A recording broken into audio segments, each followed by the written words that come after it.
از ورزش میایم بیرون، میریم تو مذهبیامون بدتر از ورزش. از مذهبیا و ورزشیا میریم تو سیاسیونمون، اون که دیگه افتضاح. چقدر اختلاف. بعدم ای کاش دعوا سر مردم بود. متاسفانه این سیاسیون دعوا با هم میکنن، سر لحاف مولا نصرالدین دعوا میکنن، سر قدرت دعوا میکنن، نه سر خدمت به مردم.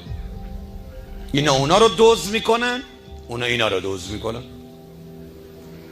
و ما مردم چقدر بدبختیم که هر 4 سال یه بار دوباره اشتباه میکنیم.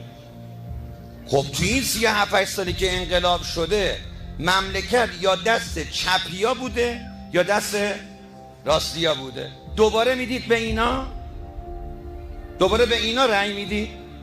اینا چه گلی ریختن تو این چند سال سر مملکت. اینا جمعش دعوا دارن با هم میکنن که دوباره گول میخورین، دوباره سرتون شیره میمالن. دیگه نه به چپی رأی بدید نه به راستی. یه عده که قومیگری میکنن، لر باید بره، ما لریم به لر رأی میدیم. خب بیا ما ترکیم به ترک، با لر و ترک نداره که یه آدم حسابی بفرستید تو مجلس تا به داد این مملکت برسه، یه عاقل بفرستید. نه باید حتما کرمونی باشه. کرمونی اصفهانی که نداره که.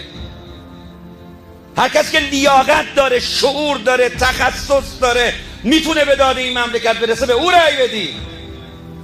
چقدر کلا گذاشتن سر ما سیاسیون تو این چند سال. کدوم گره روا کردن جز این که فقط به فکر حزب خودشون بودند و دارا دستهای خودشون. مردم چند بار چوب میخوری. سیاسیون ما قابل اعتماد نیستن. اگر بودن این وضع مملکت ما نبود، این اقتصاد ما نبود، این زندانهای ما نبود، این آمار طلاق ما نبود، این فقر تو جامعه ما نبود. این اگر پولا رو خرج این مملکت میکردن باید کف هر خیابون و کوچه ای رو خشت طلا بکنن. مگه ایران نداره؟ با این همه معدن، با این همه دارایی، پولا کجا میره؟ خرج چی میشه؟ کجا میره؟ این اختلافات است که بدبخت کرد این مملکت و بیچاره کرد این ملت رو. و تا حرف میزنی 1000 تا هنگ به آدم میچسبونن. بر جد آباد ضد انقلاب لعنت، و بر جد آباد دروغگو هم لعنت، بر جد آباد سیاسی بیدینم لعنت، بر آب و اجداد اون کسی که میتواند به داد این مملکت برسد و نمیرسد لعنت. فقط به ضد انقلاب لعنت نه، به تویی هم که رئیس شدی و هیچ قدمی بر نمیداری، بر تو هم لعنت. این همه کارخونه داره بسته میشه، این همه کارگر بیکار.